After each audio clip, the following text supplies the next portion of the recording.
ହେଇଛି ତାକୁ ନଷ୍ଟ କରିବା ପାଇଁ ହେଇନି। ତାମାନେ ତମେ କହୁଛ ଜୀବନଟାକୁ ଉପଭୋଗ କରିବା ଉଚିତ। Yes, live life inside what say but ତା କାରଣ ହଉଛି ଜୀବନ ଆମର ଜିନ୍ଦାବାଦ। ତାହେଲେ ଗୋଟେ ନାଟକଟେ ଦେଖିବା। ନାଟକର ନାଁ କ'ଣ? ଜୀବନ ଆମର ଜିନ୍ଦାବାଦ। ଆଚ୍ଛା, ଯାହା ପରିକରି ମହାନା ଅଭିନୟ କରୁଛନ୍ତି ସଙ୍ଗୀତ ନାଟକ ଏକାଡେମୀର ବ୍ରିଲିଏଣ୍ଟ ଷ୍ଟୁଡେଣ୍ଟସ୍। ଆଉ ନିର୍ଦ୍ଦେଶନା ଦେଇଛନ୍ତି ଭବାନୀ ଶଙ୍କର ରଥ। Please let's have a huge round of applause for them. Thank you.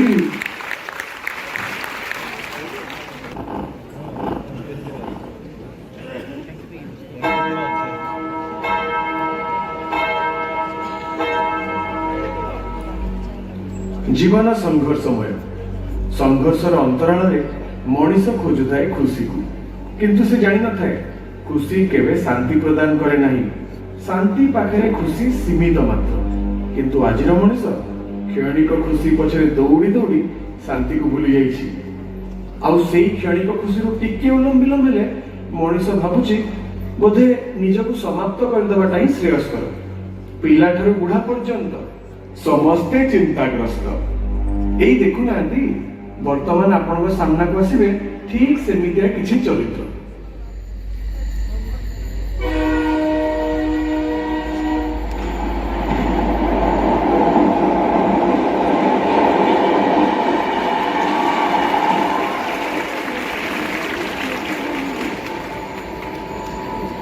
से पूरी हावड़ा एक्सप्रेस का आज आशीर्वाद मिल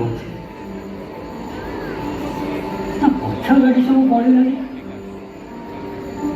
हाँ न आस मो मन तो कहूँ जमा ये ट्रेन गुड़ाक न चलत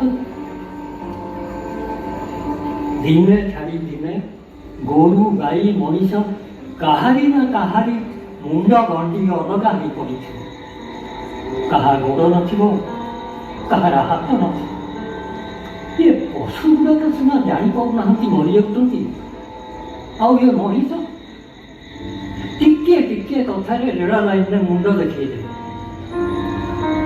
चाकरी पाइला आज जाए 500-600 मनीष मरवा ये आखि देखी सारा यहाँ सुजनपुर स्टेशन न मरणपुर स्टेशन होता भल होता।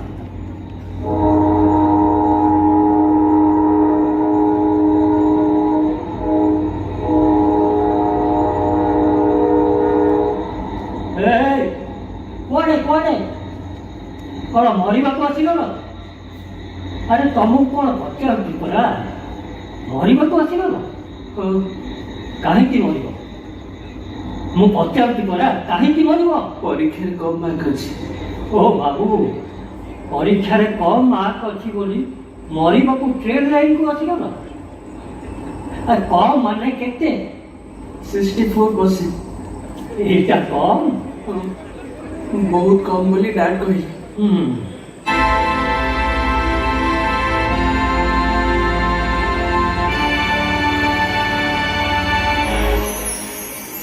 बध तो क्लास रे समस्ते 95% ऊपर मार्क रखुछन। पड़ोसी घर दास बाबू को गोटे छोटिया कॉलेज रे पढुछ साइकेल पर कॉलेज जाउछ से पुरी 96% मार्क रखिछ। सबुठ भल कॉलेज रे तो पाठ पढेली आ तो पापांकर सबतक इनकम तो पाठ पढ़ारे खर्च होला। वर्षको 7-8 लाख टका खर्च हेले कोन हबो रिजल्ट बाहरिबा परठू ताहार के मुह देखै पारुन।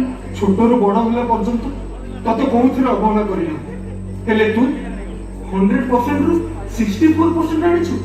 छी छी छी छी घर को लुआसी सेडे पळी गुलुनी कहू तापर सीधा रेल लाइन 64% किसी कम कथा नुह नंबर कम रहा ता छड़ा बापा माँ गाड़ी कले बोले तमें मरी जीव ए जीवन केते मूल्यवान से कथा तमें जानिछ।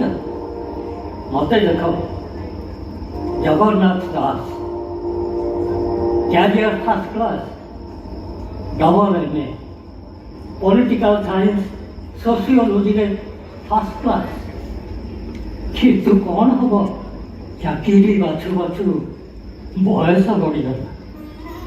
ଏବେ ରେଲୱେରେ ଟ୍ରାକ୍ ବଞ୍ଚିଛି।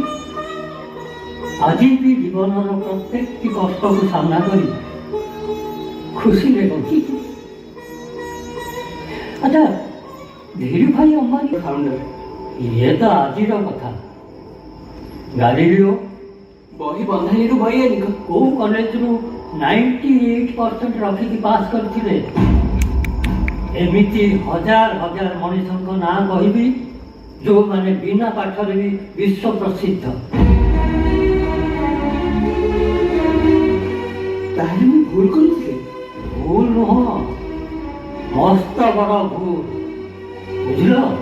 ହଁ ବୁଝିଲି। ଏକା ବୁଝିଲେ ହବନି। ତମ ବୟସର ସବୁ ଯୁବକମାନଙ୍କୁ ବୁଝେଇ ଦେବାକୁ ହବ।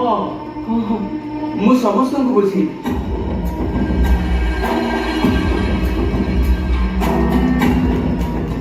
ସେପଟୁ କିଏ ଜଣେ ଆସୁଛି ବୋଧେ। ହଁ, ନିଶ୍ଚୟ ମରିବାକୁ ଆସିଥିବ। ତମେ କେମିତି ଜାଣିଲ? ମୁଁ ଜାଣିପାରେ। ରେଳ ଷ୍ଟେସନ କହନ୍ତି, ହେଲେ ମୁଁ କହେ ମରଣପୁରର ରେଳ ଷ୍ଟେସନ।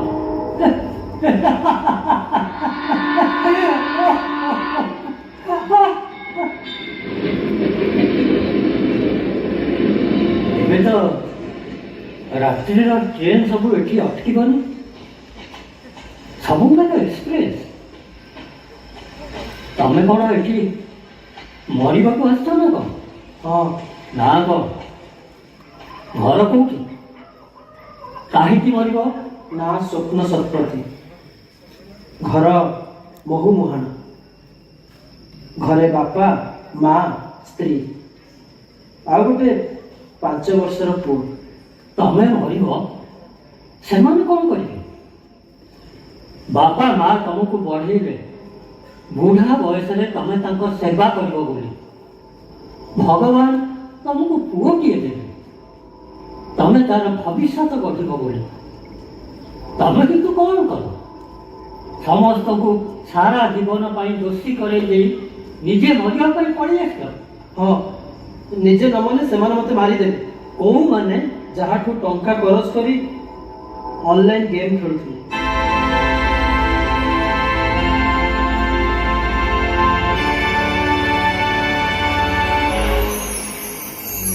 ଆବେ ମୁଁ ତତେ କହିଥିଲି ରେ, ମୋ ଠାରୁ ଟଙ୍କା ନାହିଁ, ଅନଲାଇନରେ ଗେମ୍ ଖେଳ। 15 ଲକ୍ଷ ଟଙ୍କା ଯଦି 24 ଘଣ୍ଟା ଭିତରେ ନ ଦେବୁ, ସିଧା ଘରେ ବସି ଟେକି ନେଇଯିବି। ଭାଇ ଭାଇ ଆଗରୁ ତମର ସବୁ ପଇସା ଠିକଣା ବେଳେ ଫେରେଇ ଦେଇଛି। ଏବେ ମୁଁ ହାରିଗଲି, ମୋ ପାଖରେ ଟଙ୍କାଟେ ବି ନାହିଁ। ତୁମକୁ ପଇସା ଦେବା ଭଳି ସାମର୍ଥ୍ୟ ବି ନାହିଁ। ଅଳ୍ପ କିଛି ଦିନ ସମୟ ଦିଅ, ମୁଁ ସବୁ ପଇସା ଦେଇଦେବି। ଆବେ ଯଦି ପଇସା ନାହିଁ, ତାହେଲେ ତୋ ସ୍ତ୍ରୀଟାକୁ ବନ୍ଧା ପକେଇ ଦଉ, ଆଉ ତୋ ପିଲା ଛୁଆମାନଙ୍କୁ ବିକିଦେ। ସନ୍ଧ୍ୟା ସୁଦ୍ଧା ମୋର ପଇସା ଦରକାର, ବୁଝିଲୁ? ଓ, ତାପରେ ଏଇ ରେଳ ଲାଇନକୁ ବାଟ ଦେଖାଗଲା। ହଁ ଏକା ମୁହାଁ ହୋଇ ବାହାରି ଆସିଲି। ବାପା ମାଆଙ୍କ ମୁହଁ ମନେ ପଡ଼ିଲାନି, ଛୋଟ ଛୁଆ କଥା ମନେ ପଡ଼ିଲାନି। ସ୍ୱପ୍ନ ସେତିକି ଦେଖ ଯୋଉ ଯାଏ ତମ ହାତ ପାଇବ, ହାତ ବଢ଼େଇ ଯାହାକୁ ଧରି ପାରିବ। ଜାଣିଛ, ଜୀବନରେ ଦୁଃଖ କଷ୍ଟ ଅନେକ ଆସିବ, ସେ ସବୁକୁ ସାମ୍ନା କରିବା ଶିଖ, ସବୁ ପରିସ୍ଥିତିରେ ଜିଇବା ଶିଖ। ଏ ଦୁର୍ଲଭ ଜୀବନ ଈଶ୍ୱରଙ୍କର, ତମେ ହରିବାକୁ କିଏ? ପଇସା କୋଉଠୁ ଆଣିବି? ଆଗରୁ କ'ଣ କରୁଥିଲ? ଜନ୍ମରୁ ତ ଜୁଆ ଖେଳୁନଥିବ। ନା ନା, ମୁଁ ସୁନ୍ଦର ପଥର ମୂର୍ତ୍ତି ଗଢ଼ିପାରେ। ସେଇ କାମ ଆରମ୍ଭ କର। ପଥରରେ ଫୁଲ ଫୁଟାଅ, ଦେଖିବ ଜୀବନରେ ବି ଫୁଲ ବିଛେଇ ହେଇ ପଡ଼ିବ। ଆଉ ହଁ, ତମ ସାଙ୍ଗସାଥି ମାନଙ୍କୁ କହିବ ଏ ଅନଲାଇନ୍ ଜୁଆ ଖେଳିବେନି, ଏମିତି ଟଙ୍କା ଖରଚ କରିବେନି କି ଏପରି ସୁନ୍ଦର ଜୀବନକୁ ହାରିବେନି। କହିବି କହିବି ନିଶ୍ଚୟ କହିବି। ବୁଲି ବୁଲି ପ୍ରଚାର କରି କହିବି।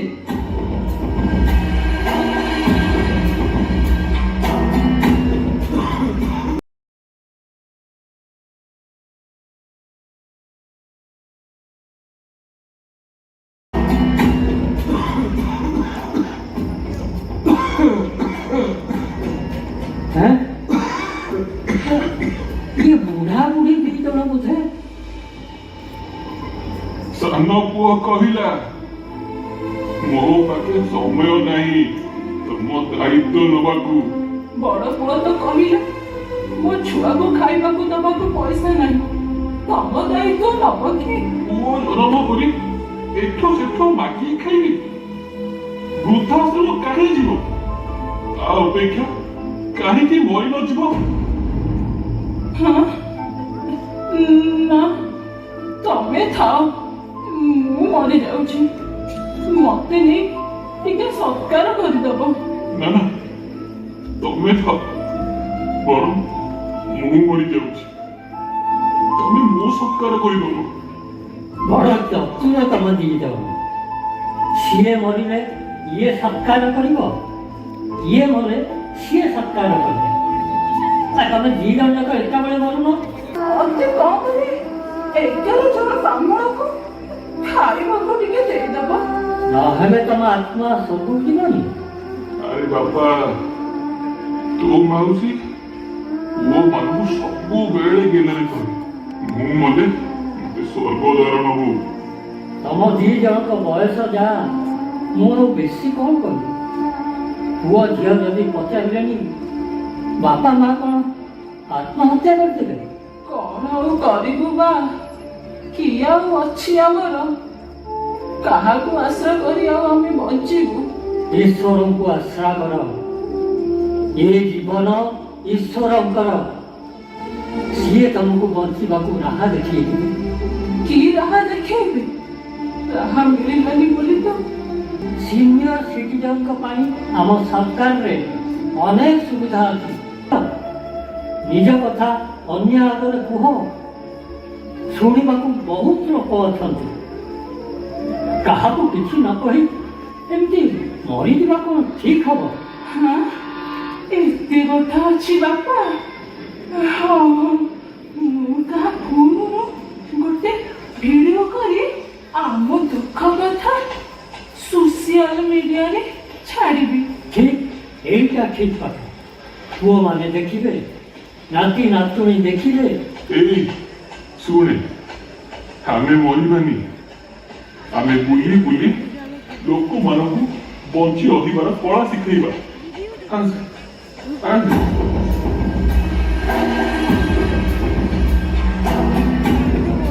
କଥା। ଆଉ ଦେଖ, ଏ ରେଳ ଧାରଣା ଉପରେ ଲୋକମାନେ କେମିତି ଜୀବନ ଦଉଛନ୍ତି।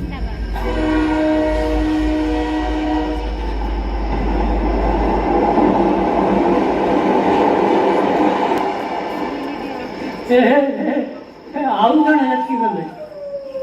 ଓ ଭାଇ, ଶୁଣ ଶୁଣ ଶୁଣ, ତମେ କିଏ ଭାଇ କହିଲ? ମରିବାଟା କଣ ତମର ଶେଷ ଇଚ୍ଛା? ମୁଁ ମରି ବୋଲି ତମେ କେମିତି ଜାଣିଲ? ଜ୍ୟୋତିଷ ଭଳିଆ କହି ପକେଇଲ, ମରିବାଟା କଣ ତୁମର ଶେଷ ଇଚ୍ଛା? ତମେ ତାହେଲେ ମରିବାକୁ ଆସିଲ ନା? ଓହୋ, ମଣିଷ ଟିକେ ଶାନ୍ତି ପାଇଲା। ଭାଇ କଥା କଥାରେ ଏ ଲୋକ ଗୁଡାକ ମରିବାକୁ ଚାଲି ଆସୁଛନ୍ତି। ମରିବାକୁ ଆସିଥିଲେ କଣ ତମେ ବଞ୍ଚେଇ ଦବ? ଏ ଜଗନ୍ନାଥ ଦାସ ହାବୁଡରେ ଯିଏ ପଡ଼ିଛି, ମରିବା ବଦଳରେ ବଞ୍ଚିବାର କଳା ଶିଖିଛି, ଜୀବନକୁ ଭଲ ପାଇଛି। ମରିବା ଛଡା ମୋ ପାଖରେ ଆଉ କିଛି ଉପାୟ ନାହିଁ। ତମେ ତାହେଲେ ମରିବାକୁ ଆସିଛ? ବୁଝିଲ ବାବୁ, ଚାଷ କରିବାକୁ ଋଣ ଆଣିଥିଲି, ବ୍ୟାଙ୍କରୁ ଋଣ ଆଣିବା ଡେରି ହେଇଗଲା। ଆଉ ଯାହା ସବୁ ହାତ ଉପରେ ଋଣ ଆଣିଥିଲି, ଯୋଉ ଟଙ୍କା ଫସଲ ସବୁ ଉଜୁଡିଗଲା। ଦୋକାନ କହୁଛି ସୁନ୍ଦରମୂଳ ଅଛି।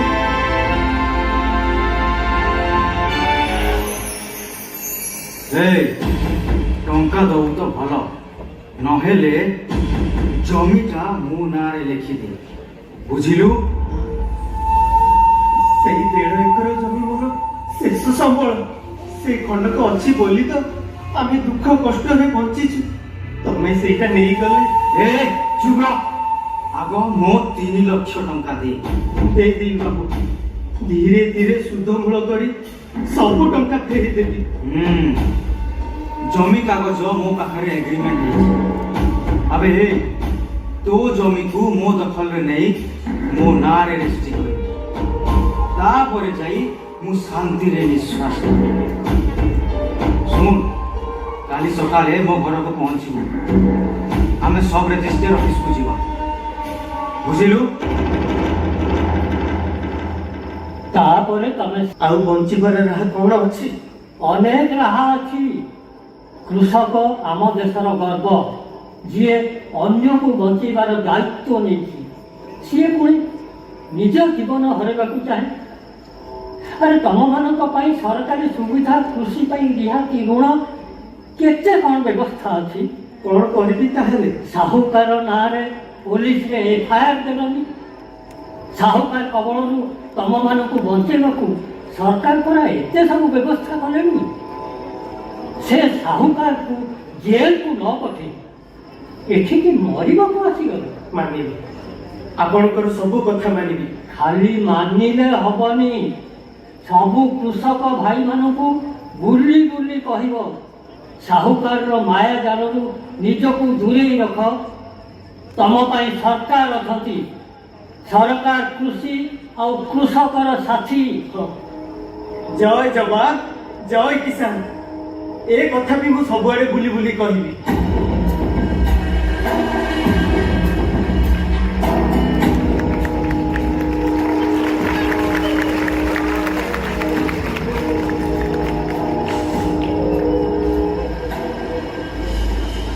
କିଏ କାନ୍ଦୁଛି ସେଠି? କିଏ କାନ୍ଦୁଛି? ଆଚ୍ଛା, ମରିବାକୁ ଆସିଛ? ହଁ ଆଜ୍ଞା, ନହେଲେ ରାତି ପାହିଲେ ମୋର ସବୁ ଭିଡିଓ ଭାଇରାଲ ହେଇଯିବ। Video viral? ହଁ, ମୁଁ ପ୍ରମୋଦକୁ ଭଲ ପାଉଥିଲି।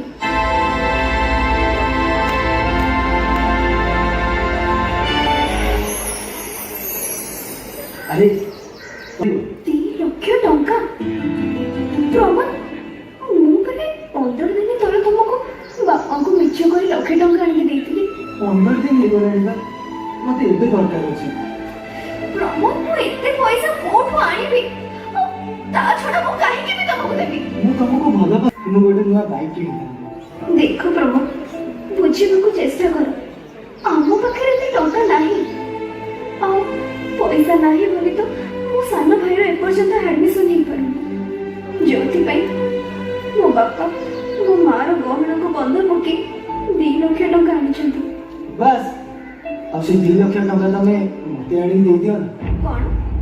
କଣ କହିଲ ତମେ? ତମକୁ ଆଣିକି ଦେଇଦେବି? ଆଉ ମୋ ଭାଇର ପାଠ ପଢା? ସେ ପାଠ ପଢି କଣଟା କରିଦେବ ସେ? ପ୍ରମୋଦ, ମୁଁ ଏସବୁ କରିପାରିବିନି। କଣ କରିପାରିବନି? ମୋ ପାଖରେ ଗୋଟେ କ୍ଷୁଦ୍ର ଚଳଚ୍ଚିତ୍ରଟେ ଅଛି, ଦେଖିବ? ଏଇଟା ଦେଖିଲ? ପ୍ରମୋଦ, ଭାଇରାଲ କରିଦେବି। ତମ ସହ ମୋର ଯୋଉଠି ଯେମିତିକା ସମ୍ପର୍କ ଅଛି ସେ ସବୁ ଏଇ ଭିଡିଓରେ ଅଛି। କଥା ମାନିବ, ଟଙ୍କା ଦବ, ତା ନହେଲେ ଭାଇରାଲ। ପ୍ଲିଜ ପ୍ରମୋଦ, ନାଇଁ ପ୍ରମୋଦ, ପ୍ଲିଜ ପ୍ରମୋଦ, ଏଗୁଡାକ ସବୁ ପ୍ରମୋଦ, ପ୍ଲିଜ ପ୍ରମୋଦ। ଯେତେବେଳେ ଯାହା କହୁଥିବି କରୁଥିବ, ଆଉ ଏଗୁଡାକ ମୋ ପାଖରେ ଶୁଣିଥିବ। ଆଉ ଯଦି ମନା କରିବ ତାହେଲେ ମୋ ହାତରୁ ଆଉ ଜଣଙ୍କ ହାତକୁ, ଆଉ ଜଣଙ୍କ ହାତରୁ ଆଉ ଜଣଙ୍କ ହାତକୁ, ଏମିତି ହେଇକି ବାହାରିବ। ତାପରେ ତମର ଅବସ୍ଥାଟା କଣ ହବ ଜାଣିପାରୁଛ ତ? ଭାବିବ। ଆସୁଛି।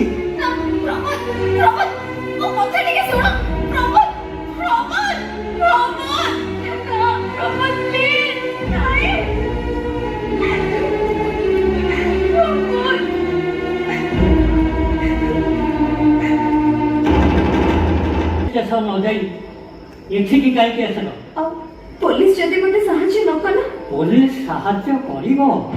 ମଣିଷ ମାତ୍ର ତ ଭୁଲ, ଆଉ ସେଇ ଭୁଲକୁ ଲୁଚେଇବାକୁ ଜୀବନ ହାରିଦେବା କ'ଣ ଶେଷ ବାଟ।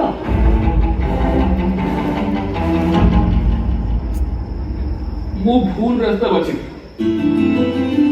ମୋ ବୟସର ଲୋକ ନୂଆ ପିଢିକୁ ରାସ୍ତା ଦେଖେଇବା କଥା, ହେଲେ ମୁଁ ବାଟ ବଣା ହେଇଯାଇଥିଲି। ଜୀବନ ବଞ୍ଚେଇବା, ଲୋକମାନଙ୍କୁ ସାହାଯ୍ୟ କରିବା ମୋ କାମ, ହେଲେ ମୁଁ ନିଜେ ମୋ ନିଜ ଜୀବନ ହାରିବାକୁ ଆସିଛି। ଜୀବନ ସମୁଦ୍ରରେ ଢେଉ ତ ଆସିବ, ତା ମାନେ ନୁହେଁ ଡରି ଯାଇ ଜୀବନକୁ ହାରିଦେବା। ହଁ, ମୁଁ ଏ ଦେଶର ଭବିଷ୍ୟତ। ସବୁ ଝଡ଼ଝଞ୍ଜକୁ ସରି ଆଗକୁ ଚାଲିବା ମୋର ଲକ୍ଷ୍ୟ, ହେଲେ ମୁଁ ବାଟ ବଣା ହେଇଯାଇଛି।